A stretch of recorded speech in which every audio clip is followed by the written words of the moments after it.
Hi, John Trifero here. Today we're going to go over Tai Chi.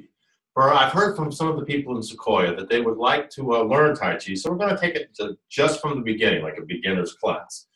And in a beginner's class of Tai Chi, which is a Chinese martial arts, the first thing we always work on is the stances. The stances are the foundation of our art. If you have weak stances, your art's going to be weak. All right? So, stances. The first stance we always learn is the horse stance.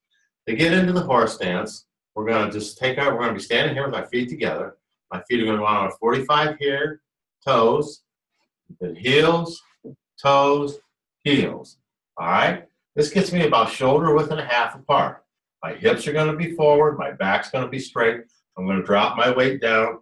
When I look down past this knee, I shouldn't be able to see my toes. Lower is always better. Now, if you're up a little higher, that's fine. Work your way down. When you first start this, it shouldn't be too long before you begin to feel this in your legs. And that's good. You're working those muscles. Stronger your legs, the better the balance you're going to be. We're going to learn to move with these stances through this form. And that's going to improve our balance and our strength and a whole lot of other things. All right, so from this horse stance, the next stance we learn is known as the third temple sequence stance. And that's part of a stretch, but it's also a way that we turn and move our feet and a way of kind of changing direction. So from being forward here, I'm going to turn in this case to my left. So I'm going to pivot. I'm going to twist at my waist here. I'm going to be able to probably get this on about a 45, and I'm going to square my shoulders around. And I'm going to be facing this, in this case, the left wall here. And I'm going to get a good stretch on this back leg. All right? And you're going to usually hold this for time too. Try to keep your back straight. Good posture. All right? This foot stayed the same. This foot turned. Now I'm going to turn back into my horse stance. Then I'm going to twist now my left around.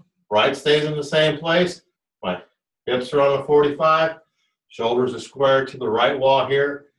This is the right temple sequence stance. All right? Back to the horse stance. From the horse stance, what I'm going to do now is move into the forward stance. In this case, the left forward stance. And it's the forward stance is probably the stance we use the most of in Tai Chi. All right? So I'm going to take a half moon step. And I'm going to step, when I end this, I'm going to be about shoulder width apart. So I step, but I'm not stepping this far out. I'm stepping just about shoulder width apart here. My feet are parallel.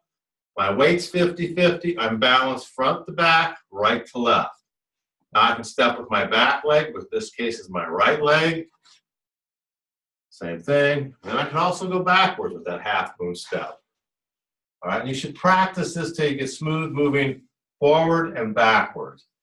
All right, so 1, 2, 1, 2. Get that till it's smooth. Okay, now from here, the next stance is the empty stance or the cat stance. Let's just get back into my horse stance here, and eventually with this horse stance, just a quick little side note here, instead of always doing this thing with your feet, eventually you can either just step out. You'll get it to where it's just natural shoulder width and a half apart, or you can kind of do like a half and a half. But get into your good horse stance, drop your weight down.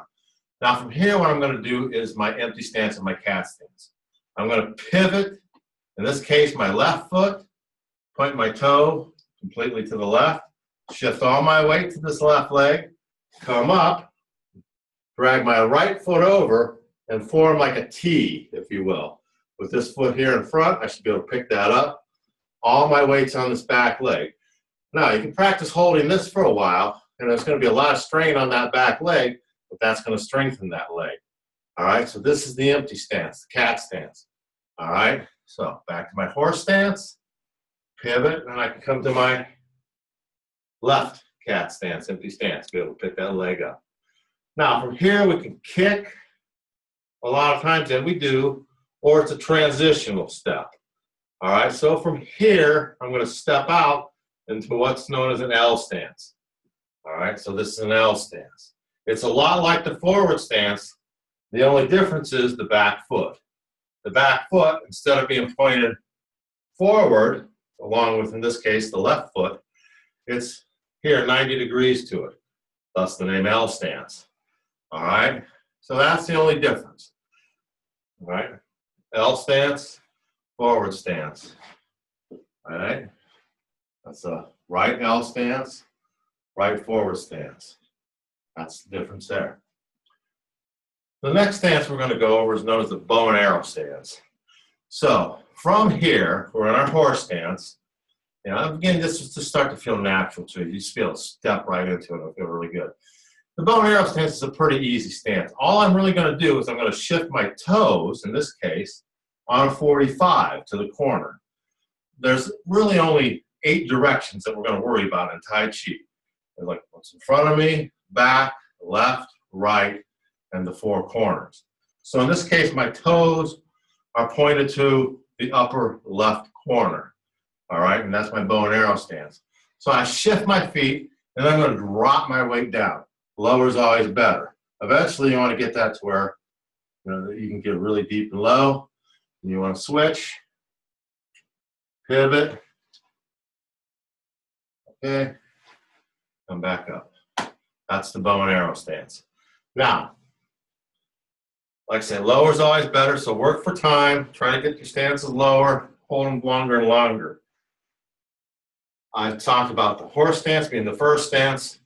In the third stance, somebody asked what the second stance was. So get into your bow and arrow, whatever you like. And the second stance, temple sequence is you're just going to twist at the waist. You're twisting that waist as far as it'll go, trying to square your shoulders around. And that is in the form. When we do the double pull, for those who have been here for a while, that's actually the stance we're going into. This third stance, temple sequence stance, that is in the form also when we punch. When we have the pat down punch, we get that hip into the move. All right? So practice these stances. Work on the footwork, moving backwards and forwards so it's smooth. And just practice getting in from stance to stance until it's smooth and natural. Hold them for time. Your legs will get stronger. Good foundation. You'll have good Tai Chi.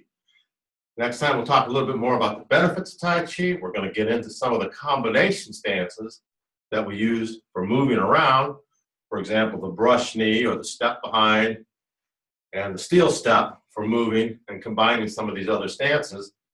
And we'll get together. I'll get this out to you.